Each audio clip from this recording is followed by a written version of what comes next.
United peoples fellowship UPF ప్రతి ఆదివారం ప్రభాత తెలుగు ఆరాధన ఉదయం 6 గంటల నుండి ఉదయం 9 గంటల వరకు, సాయంకాల తెలుగు ఆరాధన సాయంత్రం 6 గంటల నుండి రాత్రి 9 గంటల వరకు. స్థలం VST function hall, RTC Kalabhavan ఎదురుగా, Bagh Lingampally road, Hyderabad 5,20,000. Also live on Facebook, YouTube. Zoom meeting ID 9550504718, code 7777. వివరములకు 9550504718, 9030757571. ఆహ్వానించువారు ప్రభువు దాసురాలు జాయ్ చెరియన్ గారు, సీనియర్ పాస్టర్, UPF హైదరాబాద్. మరి ఒక నామము మాటలాడిన యెహోవా, 254 మాటలాడిన యెహోవా, దేవుని స్తోత్రం. God who spoke, the lord who spoke. ఇక్కడ ఆదికాండం 16 అధ్యాయంలో మీరు హాగర్ గురించి చదువుతారు. ఆదికాండం 16లో మరి హాగరు అనే దాసి, అబ్రామ్ అనే పేరు, అబ్రహాం అనే తర్వాత ఇతడు అబ్రాముకు మరి భార్య సారాయి పిల్లలు కాలేదు. దేవుడు వాగ్దానం ఇచ్చినాడు, ఆ వాగ్దానం నెరవేరు కొరకు వేచి ఉండడానికి ఈమెకు సహనము లేదు. అందుకే కొత్త ఐడియా ఇస్తుంది భర్తకు. ఇట్లా ఐడియా ఇస్తారని నాకు ఇది ఇప్పుడు చదివినప్పుడు కూడా వింత అనిపించింది. ఇలా కూడా ఉంటారు ఆ స్త్రీలు. అంటే ఆమెకి ఎలాగైనా పిల్లలు కావాలా, ఏదైనా కానీ ఏమన్నా కానీ అని దాసిని ఆమె పెనిమిటి అయిన అబ్రామునకు భార్యగా ఉండనట్లు అతనికి ఇచ్చాను అని 16:3లో మనం చూస్తున్నాం. అప్పుడు ఆమె గర్భవతి అవుతుంది. ఆ దాసి గర్భవతి అయితే ఆమె కన్నులు మీదకి అయిపోయింది, నెత్తి మీదకి వచ్చింది ఆమెకు. దాసి యజమానురాలకు భర్తలు పిల్లలు లేరు, నాకైతే పిల్లలు, గర్వం వచ్చేసింది. ఎవరు ఊరుకుంటారండి? నాకైతే సారాయి పాపం అనిపించింది. ఎందుకంటే ఎవరికైనా కోపం వస్తుంది. ఇది దాసి స్థానంలో ఉండేది నా భర్తతో కలిసి మళ్ళీ ఇప్పుడు గర్భఫలం వచ్చి మళ్ళీ కన్నులు నెత్తికెచ్చి ఆమె ఏదో గొప్పదన్నట్టుంటే ఎవరికైనా కోపం వస్తుంది. సారాయికి అలాగే కోపం వచ్చింది. కోపం వచ్చినప్పుడు ఆమె 5వ వచనంలో ఎంత బాధపడుతుంది చూడండి. సారాయి, నా ఉసురు నీకు తగులు, నేనే నా దాసిని నీ కౌగిటకి ఇచ్చిన తర్వాత తాను గర్భవతిని నేను తెలుసుకున్నప్పుడు నేను దాని దృష్టికి నీచమైన దాన్ని అయితే నాకు నీకు యెహోవా న్యాయం తీర్చునుగా కానీ అబ్రాముతో అని. అందుకు అబ్రాము అంటున్నాడు, ఇదిగో నీ దాసి నీ చేతిలో ఉన్నది, నీ మనస్సు వచ్చినట్లు దాన్ని చేయమని సారాయితో చెప్పాను. సారాయి దాన్ని శ్రమ పెట్టినందున ఆమె యుద్ధ నుండి అది పారిపోయినాడు. ఎంత శ్రమ పెడితే పారిపోవాలండి? బాగా పెట్టింది శ్రమ. ఇక నీ చేతిలో నీ దాసి, నీ ఇష్టం ఉన్నట్టు నువ్వు చేయమని అబ్రాము అనేసాడు. ఇక పోరు పెట్టింది. ఆ పోరు సహించలేకుండా హాగరు పారిపోయింది. ఎటు పారిపోతుంది? దిక్కులేదు కదా. అబ్రాము అంటే ధనవంతుడు, దేవుని యందు భయభక్తులు కలిగి దేవుని కలిగిన వ్యక్తి. మరి ఆ ధనవంతుడు వదిలేసిపోయింది అన్నమాట ఈ పోరు పడలేక. మరి ఆమె పారిపోతున్న సమయంలో దేవుని దూత ప్రత్యక్షమై మాట్లాడిన మాటలు అన్నమాట. ఆమె అనుభవం అన్నమాట. మాటలాడిన యెహోవా, నాతో మాటలాడిన యెహోవా, నన్ను చూచిన దేవుడు, చూచుచున్న దేవుడవు నీవే. ఇవన్నీ హాగరు పలికిన మాటలు. అయితే మీరు చదవండి 8వ వచనం. శూరు మార్గంలో బుగ్గ యుద్ధ ఆమెను దూత కనుగొని, సారాయి దాసివైన హాగరు, ఎక్కడి నుండి వస్తేవి, ఎక్కడికి వెళుతున్నావు అని అడిగినందుకు, అది నా యజమానురాలైన సారాయి యుద్ధ నుండి పారిపోతున్నాను నేను. అప్పుడు యెహోవా దూతని యజమానురాలి యుద్ధకు తిరిగి వెళ్ళి ఆమె చేతి క్రింద అణిగి ఉండమని దానితో చెప్పాను. మరి యెహోవా దూతని ఈ సంతానము నిశ్చయముగా విస్తరింపజేసేదాను. దేవుని స్తోత్రం, హల్లెలూయా. గాడ్ ఈజ్ సో గుడ్ కదా, ఎంత మంచి దేవుడు అనిపిస్తున్నారు. ఈ దాసి అయినా అయోగ్యురాలైనా ఆమెను ఆశీర్వదిస్తానని అంటున్నాడు దేవుడు. నీ సంతానాన్ని నేను నిశ్చయంగా విస్తరింప, అది లెక్కింప వీళ్ళెంత విస్తారమవునని దాంతో చెప్పాను. మరి యెహోవా దూత, ఇదిగో యెహోవా నీ మొరను వినెను, నీవు గర్భవతి ఉన్నావు, నీ కుమారుని కానీ అతనికి ఇష్మాయేలు అని పేరు పెట్టుదు. ఇష్మాయేలు అంటే దాని అర్థం ఏంటి? కింద ఉంది కదా ఫుట్నోట్లో, దేవుడు వినును, గాడ్ హియర్స్. దేవుని స్తోత్రం, హల్లెలూయా. ఇష్మాయేలు సంతతి అంటే ముస్లిం జనాంగం అని మనకు తెలుసు, హాగర్ సంతతి. అందుకే ఎప్పుడు వైరం. మరి అబ్రహాము సంతానం, ఇస్సాకు జన్మించిన సంతానం ఇశ్రాయేలుకు, ఇష్మాయేలుకు ఎప్పుడు ఏంటి వైరం ఇప్పుడు కూడా జరుగుతూనే ఉంది.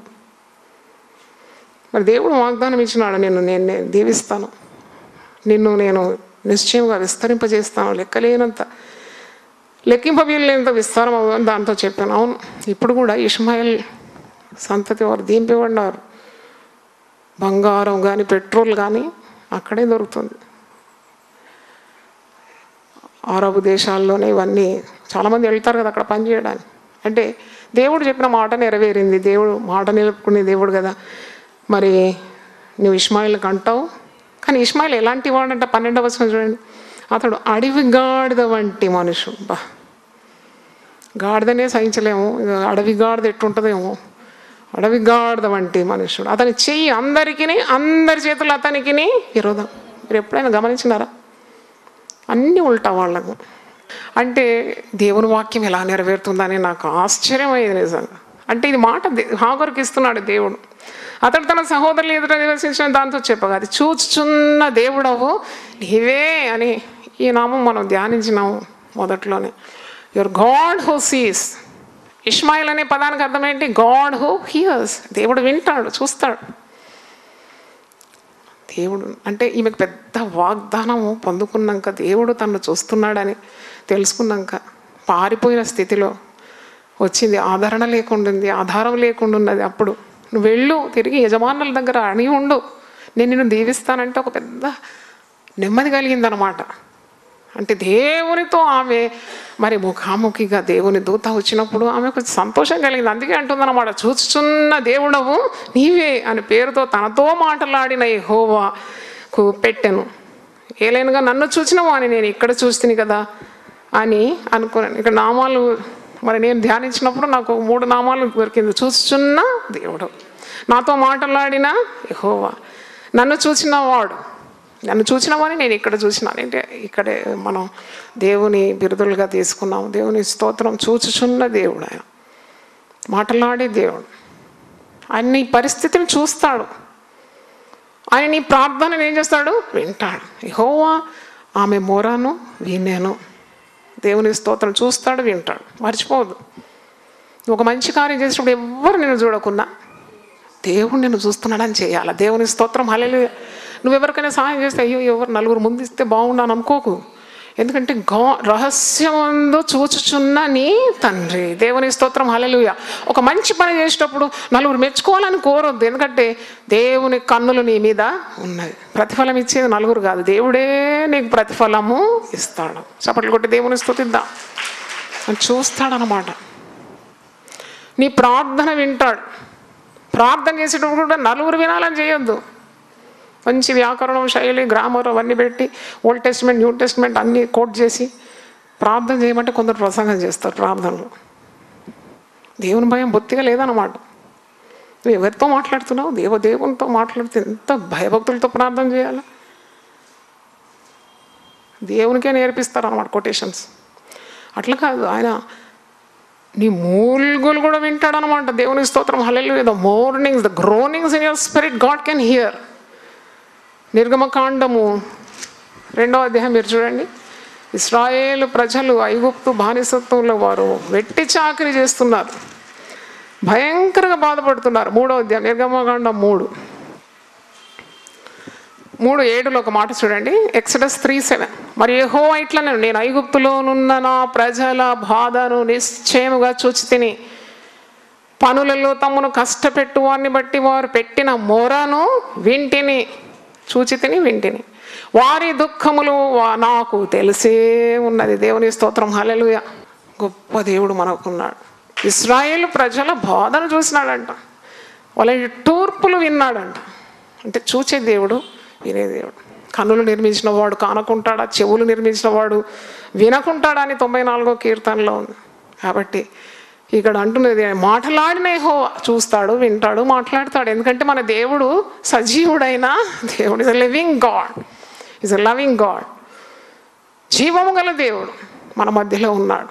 జీవం గల దేవుని మనం ఆరాధించడానికి వచ్చినాము. దేవుని స్తోత్రం. దేవుని స్తోత్రం. ఆయన మాట్లాడతాడు, దర్శనం ద్వారా మాట్లాడతాడు, వాక్యం ద్వారా మాట్లాడతాడు, బోధకుల ద్వారా మాట్లాడతాడు కదా. మనకు కలల ద్వారా, స్వప్నముల ద్వారా మాట్లాడతాడు. మాట్లాడే దేవుడు. నీ మీద నేను దృష్టి ఉంచి నీకు ఆలోచన చెప్పేదా, నువ్వు నడవవలసిన మార్గము నీకు నేను ఉపదేశము చేస్తాను. నీవు నడుస్తూ ఉంటే వెనుక నుండి నీ చెవులకు ఒక శబ్దం వినబడుతుంది. ఏమని? నువ్వు కుడి తట్టైనా ఎడమ తట్టైనా నీవు తిరిగితే వెంటనే నీకు శబ్దం వినబడుతుంది, ఇదే త్రోవ, దీనిలో నీవు నడుచుకో. మీ కుటుంబం గురించి కూడా మీరు అడగదేవా, మాట్లాడదేవా, నాతో మాట్లాడదేవా. దేవుడు మాట్లాడతాడండి. నీకు చక్కని శ్రేష్టమైన ఆలోచన ఇస్తాడు. మరి నా కుటుంబంలో కానీ సేవలో కానీ మాట్లాడదేవా అని అడుగుతాను.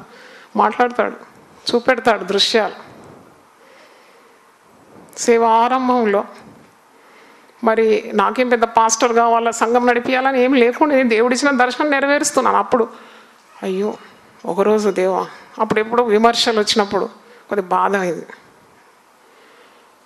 చేయొచ్చా, స్త్రీలు ఆదివారం ప్రసంగం చేయొచ్చా, అలాగే ఇలాగ విమర్శిస్తున్నా నా చెవులకు వినబడి ఒకరోజు మూలుగుతూ ప్రార్థన చేసిన, ఏడ్చి, ఏంటి ప్రభువా, నాకు మంచి బ్యాంక్ ఉద్యోగం వదిలేసి నేను ఈ పని చేస్తే ఇన్ని విమర్శలు ఎదుర్కోవాలి, నాకు ఏం పట్టింది అంటే దేవుడు ఒక దర్శనం, బ్యూటిఫుల్ విజన్.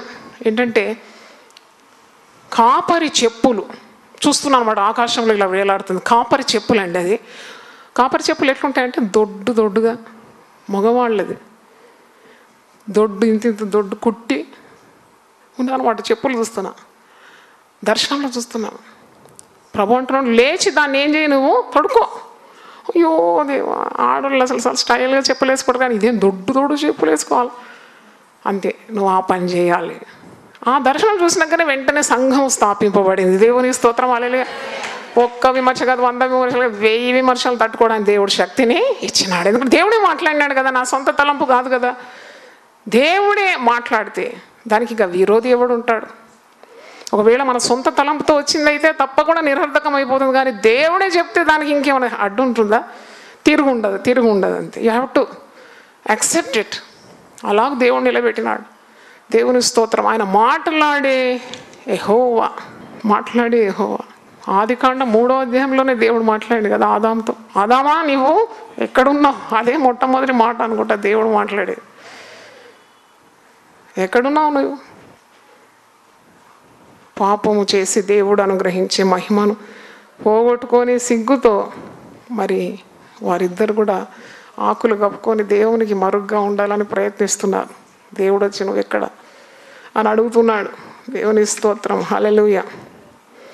అందుకే దేవుని మాటల కొరకు ఎదురు చూడాలి. పరిశుద్ధ గ్రంథం నువ్వు పఠిస్తున్నప్పుడు దేవుడు నీతో మాట్లాడతాడు. నువ్వు ప్రార్థన చేసినప్పుడు నువ్వు దేవునితో మాట్లాడతావు.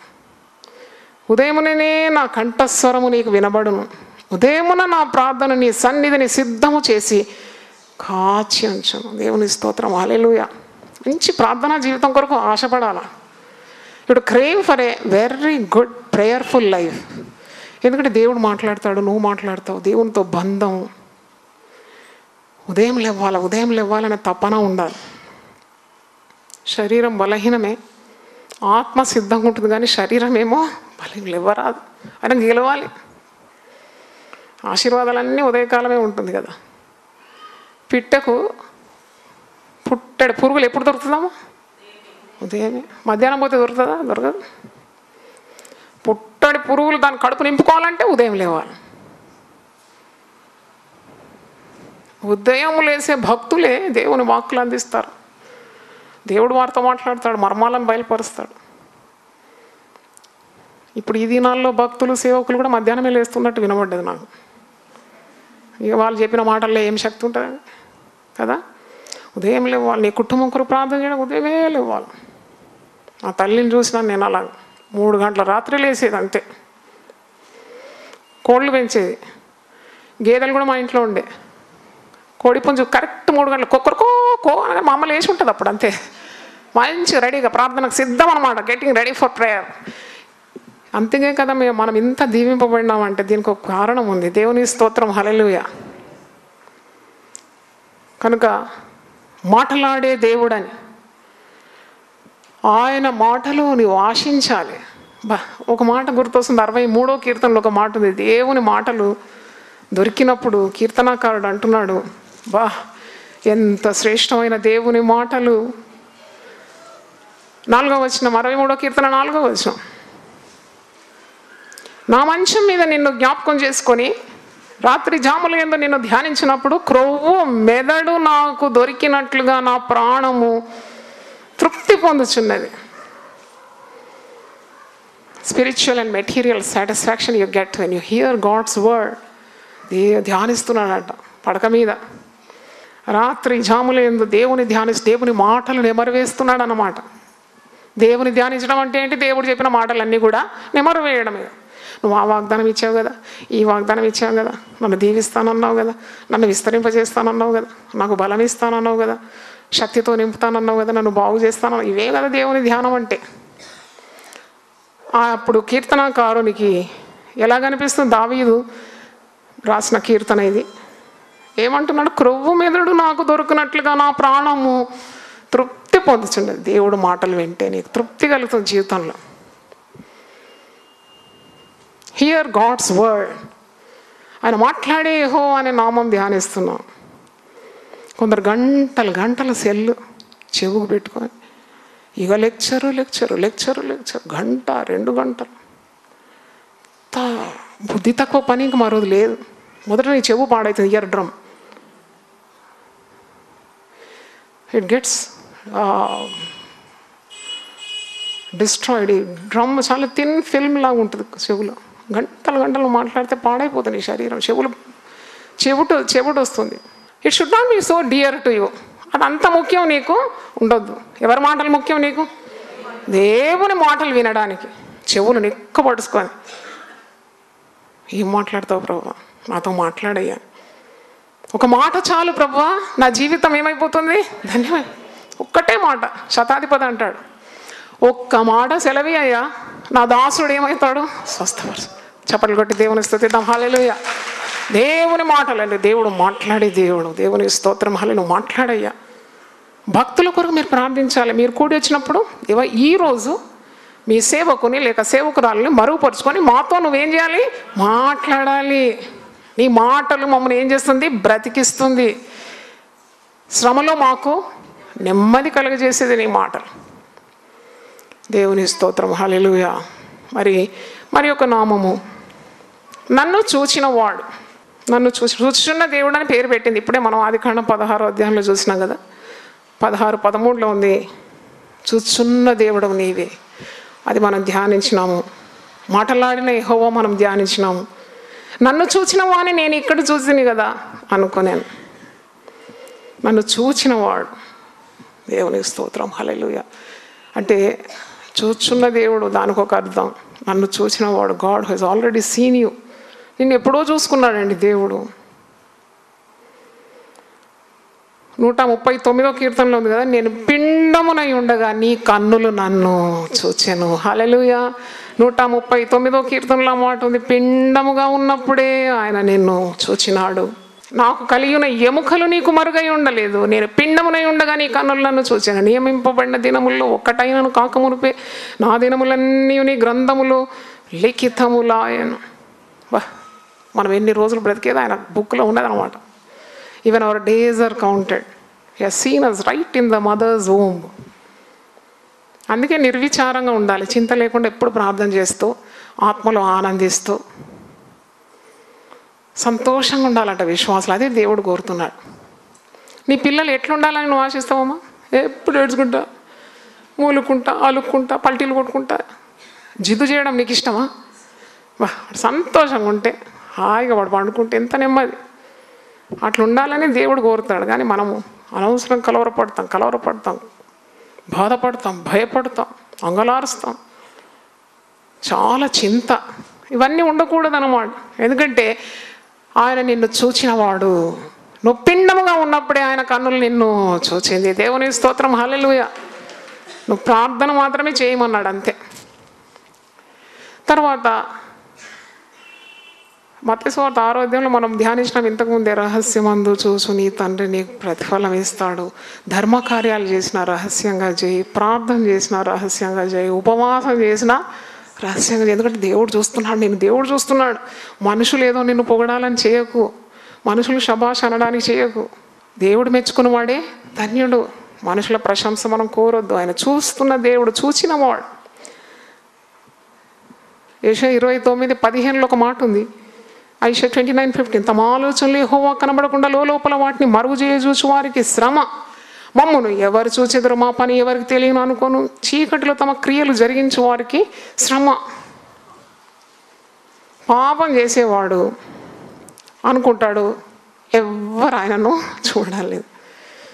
అదే అంటాం కదా, కన్ను మూసుకొని తాగుతాడట పిల్లి పాలు. కన్ను తెరిస్తే దాని భయం అందరు చూస్తారు కదా, అది తాగేటప్పుడు మూసుకొని తాగుతుంది. అందుకే పాపం చేసేవాడు ఎవరు చూడడం లేదని అనుకుంటున్నాడు. రోజు నేను పేపర్ రాత్రి చదువుతున్నాను, పేపర్లు అన్నీ వేసుకున్నాను. ఒక ఇంట్లో మరి భార్యాభర్తలు పడుకున్నారంట, అల్మారా ఉంది, అంత ఉంది. దొంగ ప్రవేశించినాడు ఇంటి లోపల. ఇది టక్ టక్ ఏదో సపోర్ట్ రాగానే ఆమె కొద్దిగా అలర్ట్ లేడీ, ఆమె చూసిందంట దొంగ అల్మారా తెరవడం. చూసి ఊరుకోలేదు, ఆమె గట్టి కేకలేసిందంట. కేకలేగానే వాళ్ళు భర్తలు వేసిండు, ఈడుపూరు అందరు లేచారు. ఆ దొంగ గోడ ఎక్కి దుంకపోతే మనం పట్టుకున్నారు, చిత్క బాదినారు. ఇలా దొంగ ఎందుకు పట్టుబడ్డాడు అనుకుంటారు? చూచింది ఆమె, చూచింది. చూడకుంటే మొత్తం ఖాళీ చేసుకుని ఆభరణాలు బంగారం అవన్నీ మూట కట్టుకొని వెళ్ళిపోయేది. చూచింది కాబట్టి వానికి శిక్ష వచ్చింది. అలాగే మనం చేసే ప్రతి కార్యాన్ని దేవుడు ఏం చేస్తున్నాడు? చూస్తున్నాడు, మర్చిపోవద్దు. ఆమె మెలుకుండి ఆమె చూస్తూ ఉందన్నమాట. వీడు దొంగతనం చేస్తున్నాడు. వెంటనే అరిచింది, ఇంటి వారు లేపింది, పొరుగు వారు ఇరుగు వారు వచ్చి వారిని పట్టుకున్నారు. అంటే దేవుడు మనం చేసే ప్రతి క్రియను కూడా చూస్తున్నాడు, చూచినవాడు. అందుకే నీవు ఆయనకు మరుగా ఏమీ చేయలేవు. 15 సామెతలు 15:3 ఒకసారి చదివి నేను ముగిస్తాను తొందరలో. ప్రాబ్స్ 15:3 సామెతలు 15:3 యెహోవా కన్నులు ప్రతి స్థలం మీద ఉండును, చెడ్డవారిని మంచివారిని అవి చూచుచుండును. యెహోవా కన్నులు ఒక్క చోటనే ఉండదు, సర్వజీవుల మీద ఆయన కన్నులు ఉన్నాయి. ప్రతివారిని చూస్తున్నది, మంచివారిని చూస్తుంది, చెడ్డవారిని చూస్తుంది. అంటే ప్రతిదీ దేవుడు చూస్తున్నాడని అర్థం. అంత గొప్ప దేవుడు. నేను ఎప్పుడు చెప్తాను, ఇక్కడ పనిచేసే వారికి వాలంటీర్స్కు స్టాఫ్ అంత దేవుడు చూస్తున్నాడని మీరు పని చేయండి అంతే. అమ్మ చూస్తుందని ఎవరో చూస్తుందని కాదు, దేవుని దృష్టిని మీద ఉందని మర్చిపోవద్దు. అందుకే ఒక వాక్యం ఉంది, ఐ థింక్ 2వ దినవృత్తాంతాలు 16వ అధ్యాయములో ఒక మాట ఉంది, యెహోవా కనుదృష్టి లోకమంతటా సంచరిస్తుంది. తన ఎడల యథార్థ హృదయం గలవారిని బలపరచుటకై యెహోవా కనుదృష్టి లోకమందంతటా సంచారము చేయుచున్నది. 2వ దినవృత్తాంతం 16:9. అంటే దేవుడు ఇలా చూస్తుంటాడు, తన ఎడల యథార్థ హృదయాలను బలపరచడానికి. యథార్థంగా ప్రవర్తిస్తే దేవుని దృష్టి నీ మీద ఉంటుందని మర్చిపోకు. అందుకే కొందరిని చూసి దేవుడు నవ్వుతాడంట, ఎందుకంటే వారు అనుకుంటారు దేవుడు చూడడం లేదని. కీర్తనలు 37:13 చూడండి, 12:13 భక్తిహీనులు నీతిమంతుల మీద దురాలోచన చేయుదురు, వారిని చూచి పండ్లు కొరుకుదురు. వారి కాలము వచ్చుచుండ ప్రభువు చూస్తున్నాడు, వారిని చూచి ఆయన నవ్వుచున్నాడు. కొందరు చూసి దేవుడు నవ్వుతాడు. నీతిమంతుల మీదకి భక్తిహీనులు రేగుతూ ఉంటారు. భక్తిహీనులు నీతిమంతులు అంటే వారికి ఓర్వలేరు, వారిని బాధిస్తూ ఉంటారు. దురాలోచన వారి మీద చేస్తుంటే దేవుడు, నీతిమంతులంతా దేవుని చేతిలోనే ఉన్నారు కాబట్టి దేవుడు అది చూసి నవ్వుతాడు. ప్రచండ కోపం చేత వారిని తల్లడింపజేయను. భూరాజులందరూ, ఏలికలు అందరూ ఏకీభవించి అభిషక్తులకు విరోధంగా మాట్లాడుతుంటే, అభిషక్తునికి రక్షణ దుర్గమైన దేవుడు ఆకాశమందు ఆసీనుడై ఉండి ఏం చేస్తాడట? నవ్వుతాడంట. అభిషక్తుని ముట్టేవాడు తనకు అనుగుడ్డు ముట్టు వానితో సమానం. వీరికి తెలియదా నేను నా అభిషక్తుని, నేను రక్షణ దుర్గంగా ఉంటాను. వీరేంటి చేసేది? వారు ఎన్ని చేసినా, వారి హృదయంలో ఎన్ని ఆలోచనలు పుట్టినా దేవుని తీర్మానమే స్థిరమైంది. దేవుని స్తోత్రం. హల్లెలూయా. నన్ను చూచినవాడు అనే నామము మనం ధ్యానించినాము. ప్రార్థన చేసుకుందాం. ప్రభువా నీ పరిశుద్ధ నామం స్తోత్రం. పరిశుద్ధాలయం అనే నామం ధ్యానించినాము. అవును తండ్రి, మా దేహము నీకు ఆలయంగా ఉండాలి, పరిశుద్ధాత్మక నిలయంగా ఉండాలని మేము నేర్చుకున్నాం. దేహంతో ఏ పాపం చేయడానికి వీలు లేదు నాయన, అనుమతి లేదు నాయన. ఎందుకంటే విలువ పెట్టి కొనబడిన వారు నీ సొత్తైన ప్రజలు. నా దీపము వెలిగించువాడు అనే నామం ధ్యానించినాం తండ్రి. చీకటి ప్రపంచంలో బాను మా రక్షణ భాగ్యాన్ని ఇచ్చి మా దీపాలను వెలిగించిన దేవుడవు తండ్రి. హల్లెలూయా. ఓ నిజమైన వెలుగు ఈ లోకమునకు వచ్చాను, అది ప్రతి మనుషుని వెలిగించున్నదని వాక్యంలో మేము చూస్తున్నాం నాయన. అవును తండ్రి, మమ్మల్ని వెలిగించినాము, మేము ఇతరులను కూడా వెలిగించాలి నాయన. మా దీపాలను వెలిగించిన దేవుడవు తండ్రి, నీకు స్తోత్రం. నాతో మాట్లాడిన యెహోవా, అవును తండ్రి, ప్రతి నిమిషం మాట్లాడే దేవుడు, జీవం గల దేవుడు. కుడికి ఎడమకు మేము తొలగిన వెంటనే మా చెవులకు నీ శబ్దం వినబడుతుంది నాయన. ఇదే త్రోవ, దీనిలో నడు, ఇది నీకు తగదు, ఇది నీకు తగింది అని మాట్లాడే గొప్ప దేవుడవు తండ్రి. హల్లెలూయా. నన్ను చూచిన వాడు, అవును తండ్రి, మా పరిస్థితి ఎట్టిదో నీకు తెలుసు నాయన. మనుషులు గమనించకుండా నువ్వు ప్రతిదీ చూచి దేవుడు అయి ఉన్నావు నాయన. నీ కన్నులకు మరుగై మేమేమి చేయలేము ప్రభువా. మా పరిస్థితులు, స్థితిగతులు అన్నీ చూచే దేవుడు, మా యొక్క అంతరంగమును పరిశీలించే దేవుడు అని ఉన్నది ప్రభువా. మనుషులైతే కేవలం పై రూపాన్ని చూస్తారు, నువ్వు హృదయము అంతరింద్రియములను చూచే దేవుడు, పరిశీలించే దేవుడు.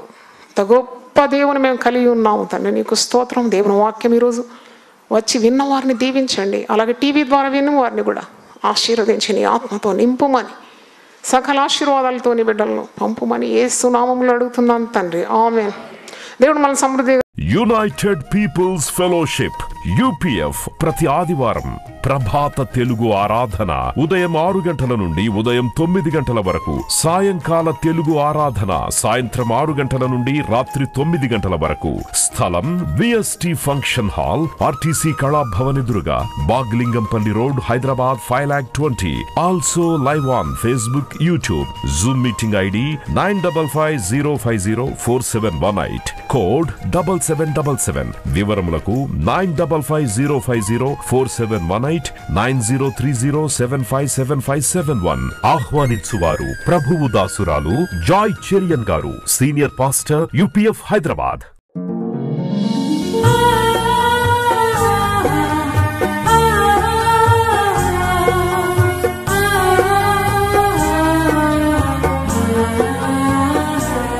నీ ధనము నీ ఘనము ప్రభు యేసుదే, నీ దశమా భాగము నీయ వెనుదీతువా. నీ ధనము నీ ఘనము ప్రభు యేసుదే, నీ దశమా భాగము నీయ వెనుదీతువా.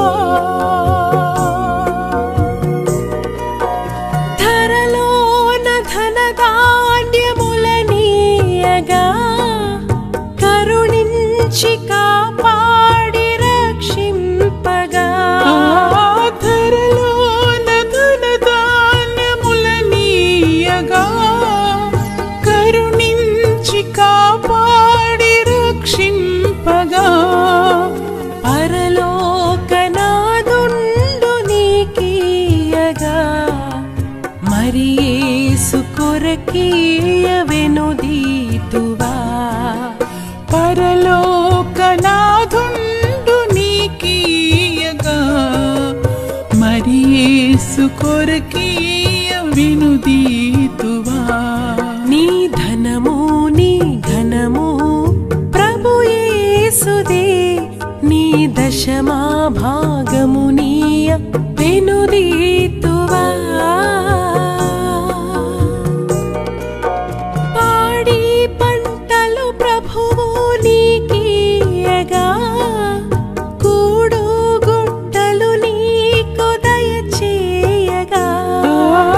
పాడి పంటలు ప్రభు నీకీయగా, కూడు గుట్టలు నీకు దయచేయగా. వీడంగ ప్రభు యేసు నామంబును, గడువేల ప్రభుకీయను క్రైస్తవా. వేడంగ ప్రభు యేసు నామంబును, గడువేల ప్రభుకి క్రైస్తవా. నీ ధనము నీ ఘనము ప్రభు యేసుదే, నీ దశ